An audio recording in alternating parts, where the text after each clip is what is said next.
গাছ ছিলেগা তো রুপিয়া মিলেগা, মানে গাছ ছিললে নাকি টাকা পাওয়া যাবে, এই লোক দেখিয়ে হচ্ছে চা শ্রমিকদেরকে ঠকিয়ে নিয়ে আসা হয়েছিল। আমরা হচ্ছে চা শ্রমিক দিবসটা পালন করছি প্রায় 10 থেকে 15 বছর ধরে আমরা পালন করছি। এর আগে কিন্তু আমরা আসলে পুরো বিষয়টা জানতামই না যে আসলে 20 মে কেন করা হবে, 20 মে দিবসটা কেন পালন করা হবে, বা আমরা কেনই বা রাষ্ট্রীয়ভাবে এটাকে স্বীকৃতি চাইবো। যখন আমরা পুরো ইতিহাস জানতে পারলাম যে আসলে ব্রিটিশরা হচ্ছে চা বাগানের মানুষকে বিভিন্ন লোক দেখে হচ্ছে ঠকিয়ে আনা হয়েছিল, যে আপনারা চলেন গাছ ছিলেগা তো রুপিয়া মিলেগা, মানে গাছ ছিললে নাকি টাকা পাওয়া যাবে, এই লোক দেখিয়ে হচ্ছে চা শ্রমিকদেরকে ঠকিয়ে নিয়ে আসা হয়েছিল। এবং আনার পর হচ্ছে তাদের উপরে নির্যাতন, জুলুম, অত্যাচার করা হয়েছিল, ভীষণভাবে অত্যাচার করতো। তখন একটা পর্যায়ে চা শ্রমিকরা ভেবেছিল যে না, আমাদের হচ্ছে জুলুমের অধিকাংশই বাড়ছে, আমাদের উপরে নির্যাতনটা আরও বাড়ছে, সেজন্য তারা চেয়েছিল এখান থেকে হচ্ছে যার যার দেশে আবার ফিরে যাবে। সেই ফেরার পথে হচ্ছে গুর্খা বাহিনী দিয়ে হচ্ছে তাদেরকে নির্মমভাবে হত্যা করা হয়, এবং নির্মমভাবে হত্যা করার পর হচ্ছে মেঘনা নদীতে ফেলে দেওয়া হয়। শাইনি চুলে এখন হবে সব হেয়ারস্টাইল, সিল্কোর দ্বিগুণ শাইনি চুল প্রতিদিন। ফেলে দেওয়ার আগে হচ্ছে তারা এমনভাবে তাদের পেট হচ্ছে কেটে দেওয়া হয় যেন লাস্ট আর ভেসে না ওঠে, এরকম নির্মমভাবে মেরে ফেলা হয়েছে। সেজন্য আমরা আমাদের দাবি সরকারের কাছে যেন এই দিনটাকে রাষ্ট্রীয় স্বীকৃতি হিসেবে একদিনে ছুটি দেওয়া হয় এবং এই দিনটাকে পালন করা হয়।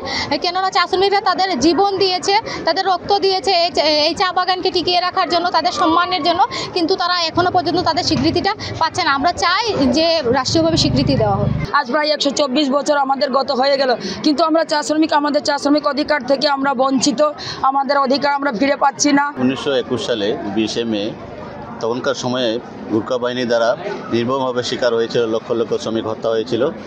আমাদের মূলত মৌলিক অধিকার নিয়ে কথা হবে। আমাদের 5-6টা মৌলিক দাবি আছে: বাসস্থান, এরপরে চাকরি, তারপরে আমাদের যে শিক্ষা, এরপরে অন্যান্য যে মানবিক দাবিগুলো, এগুলো সরকারের কাছে আমরা তুলে ধরতে চাই। জাতীয়ভাবে, আন্তর্জাতিকভাবেও আমাদের দাবিগুলোকে যেন, আমরা আসলে অনেক কষ্টে দিন যাপন করছি।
শিখে গেছে বাঁচতে হবে,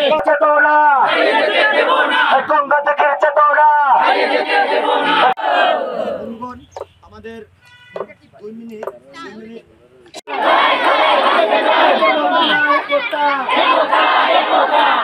শ্রমিকের সংগ্রাম দিয়েছি তো রক্ত,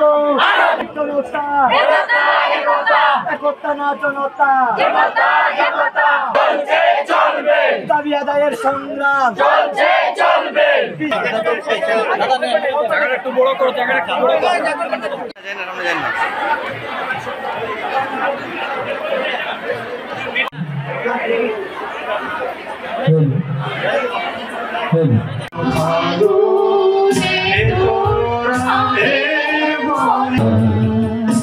আমি তোমায় ভালোবাসি, চিরদিন তোমার আমার প্রাণে, ও আমার প্রাণে ভালোবাসি সোনার বাংলা।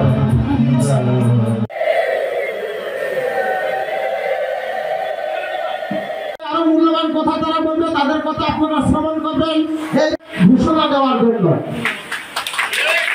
আমি সবাই, আমাদের এখানে তো র্যালি চলে, আমরা বাগানে বাগানে র্যালি করি, আমাদেরকে কোম্পানি গাড়ি দেয়, আমরা বাগান বাগান যাই আমাদেরকে র্যালি করতে হয়।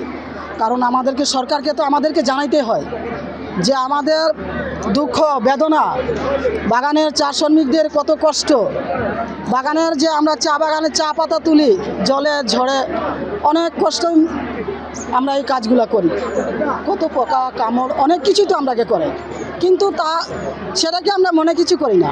এরপরও আমাদের পেটের আমাদের সংসারের চালানোর জন্যে এগুলো আমরাকে করতে হয়। বিগত সরকারের আমলে আমরা দাবি তুলছি, কিন্তু ওনারা আমাদেরকে তার কোনো সুরাহ দেয় নাই, বলতে ওনারা তো আমাদেরকে ব্যবহার করছে। এখন বর্তমান যে সরকার আছে ওনার কাছে আমরা আশাবাদী, ওনার কাছে আমরা ন্যায় বিচার পাবো। আগের যারা যে ছিল ওনাদের প্রত্যেকটা চা শ্রমিকদেরকে ওনারা নির্যাতন জুলুমের শিকার করছে। বলছে তারা যে আমাদের চা শ্রমিকের বন্ধু, কিন্তু মূলত তারা চা শ্রমিকের বন্ধু না, চা শ্রমিকদেরকে তারা ব্যবহার করছে। আমাদের যে বর্তমান সরকার ওনার প্রতি আমরা শ্রদ্ধাশীল, ওনার প্রতি আস্থা রাখি, ওনার মাধ্যমে আমরা এই ন্যায় বিচার পাবো এবং চা শ্রমিকদের এই দিবসটিকে যাতে রাষ্ট্রীয়ভাবে ঘোষণা করতে পারে, এটাই হচ্ছে আমাদের দাবি।